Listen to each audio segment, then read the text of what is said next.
José Alberto Mujica Cordano, conocido popularmente como Pepe Mujica, es una de las figuras políticas más emblemáticas de Uruguay y de América Latina, célebre por su estilo de vida austero, su pasado guerrillero y su mandato presidencial progresista. José Mujica nació en una familia modesta de Montevideo, y tras la muerte de su padre cuando tenía 6 años, fue criado por su madre, Lucía Cordano, de origen vasco e italiana.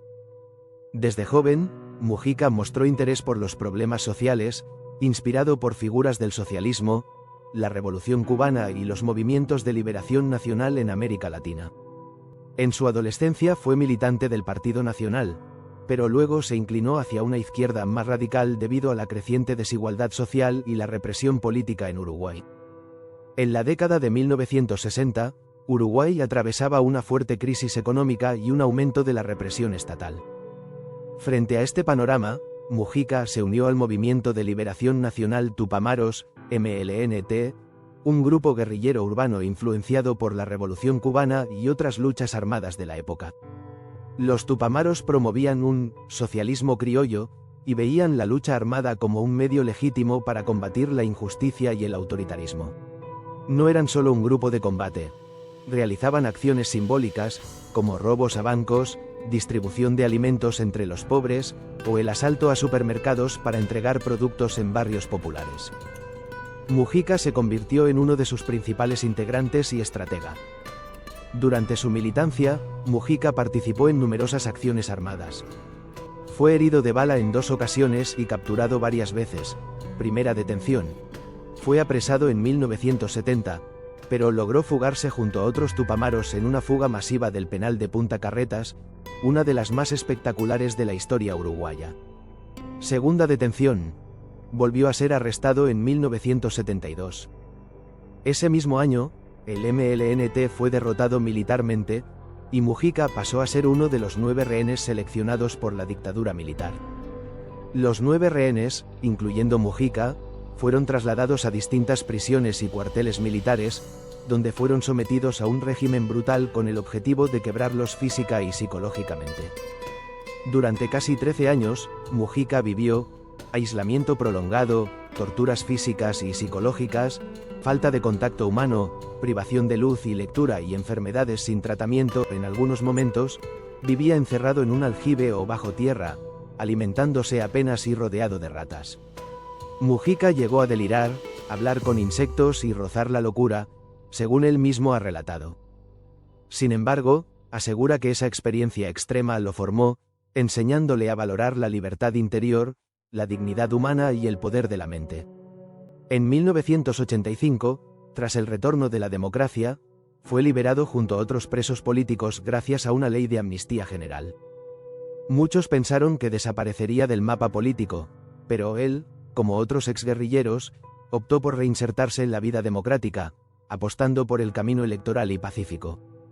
La juventud y militancia de Mujica no solo marcaron su historia personal, sino que explican su mirada crítica, su compromiso con los más pobres y su desprecio por el poder entendido como privilegio. Su paso por la guerrilla y la cárcel forjó al hombre que luego gobernaría Uruguay con la humildad y convicción que lo caracterizaron. Ya en libertad, Mujica y varios exintegrantes del Movimiento de Liberación Nacional Tupamaros, MLNT, enfrentaron un dilema crucial: seguir en la clandestinidad o integrarse al sistema político. Eligieron el segundo camino. El MLNT, en lugar de disolverse, se transformó en una organización política que se sumó a la coalición de izquierda Frente Amplio, nacida en 1971. Dentro de esta coalición crearon el Movimiento de Participación Popular, MPP, en 1989, que representaba la voz de los exmilitantes tupamaros y sectores populares rurales y urbanos. Mujica fue una de las figuras visibles de esta transición pacífica, mostrando que era posible pasar de las armas a las urnas, de la lucha clandestina a la democracia activa. Pepe Mujica fue elegido diputado por Montevideo en las elecciones de 1994. Su estilo era atípico. Hablaba como un vecino común, sin tecnicismos ni formalidades. Eso le generó simpatía entre sectores populares, aunque al principio fue subestimado por las élites políticas y mediáticas. En 1999 fue elegido senador, lo que le dio mayor visibilidad. Desde el Senado, defendió los intereses del agro, del trabajador rural y del Uruguay profundo, mientras se convertía en una de las voces más carismáticas del Frente Amplio. Durante esta etapa, Mujica se consolidó como un líder auténtico, rebelde y popular, aunque también polémico por sus frases espontáneas y su rechazo a las convenciones políticas. El MPP creció con fuerza dentro del Frente Amplio, y para 2004 se convirtió en el sector con mayor peso electoral. Esto posicionó a Mujica como un actor clave en el gobierno del presidente Tabaré Vázquez, 2005 a 2010, en el cual él sería designado ministro de Ganadería, Agricultura y Pesca. Esta etapa marcó la consolidación de Mujica como un político de Estado, preparado para dar el siguiente paso, la presidencia. En 2005, el Frente Amplio llegó por primera vez al poder en Uruguay con la presidencia de Tabaré Vázquez. Mujica, como líder del sector más votado de la coalición, el Movimiento de Participación Popular MPP, fue designado ministro de Ganadería, Agricultura y Pesca. Mujica era un conocedor del mundo rural, agricultor, floricultor y defensor del campo. Desde el ministerio, aunque era ministro, Mujica no abandonó su estilo directo y poco diplomático. Esto causó roces con empresarios del agro, técnicos del ministerio e incluso con el propio presidente Vázquez, con quien tenía una relación política correcta pero distante. En 2008, renunció al cargo para volver al Senado y preparar su candidatura presidencial.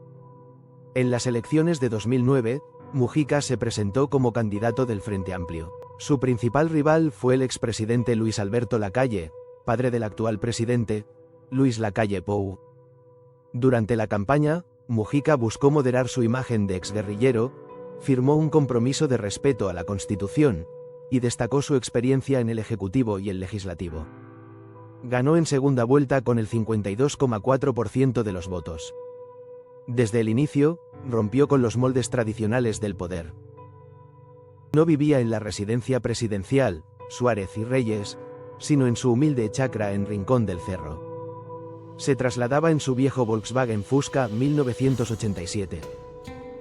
Donaba cerca del 90% de su sueldo presidencial a organizaciones sociales y de vivienda. Vestía ropa sencilla y hablaba con lenguaje coloquial. Estas actitudes lo convirtieron en un fenómeno internacional. El presidente más pobre del mundo, aunque él decía, pobre no es el que tiene poco, sino el que necesita infinitamente más y desea más y más.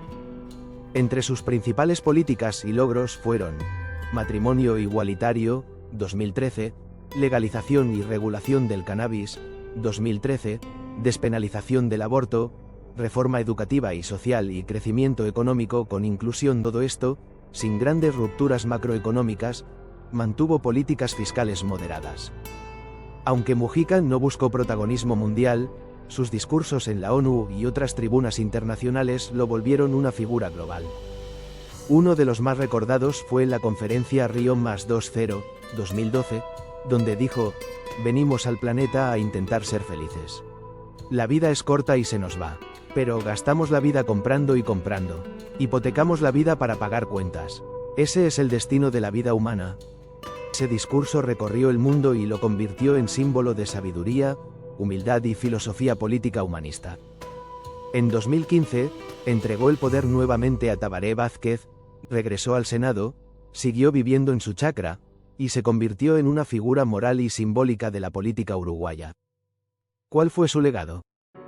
Coherencia entre palabra y acción. Cercanía con la gente común. Enfoque humano de la política.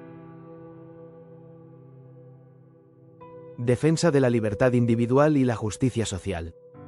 Inspiración global como ejemplo de ética política y austeridad. Frase muy reconocida, no soy pobre. Soy sobrio, liviano de equipaje. Vivo con poco para tener tiempo para vivir. Durante su presidencia, 2010-2015, vivió hasta que murió en la misma chacra humilde ubicada en las afueras de Montevideo, junto a su esposa y la senadora Lucía Topolansky.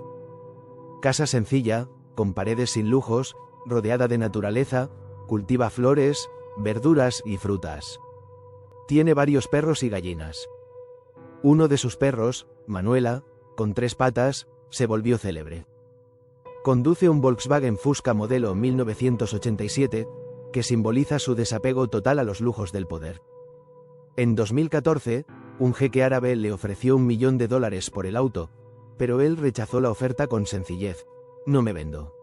Ese auto representa una parte de mi vida. Durante su mandato, donaba casi el 90% de su salario presidencial, unos $12 miles mensuales, a organizaciones sociales y cooperativas. Vivía con aproximadamente $1.000 al mes, lo que consideraba suficiente. Con ese dinero me alcanza. Hay muchos uruguayos que viven con mucho menos. Pocas figuras públicas logran lo que Mujica: vivir según lo que predican. Su austeridad fue auténtica, constante y sin espectáculo. En un continente y un mundo donde la política muchas veces se asocia a corrupción, privilegios y cinismo, Mujica mostró que se puede gobernar sin enriquecerse. El poder no es para servirse, sino para servir.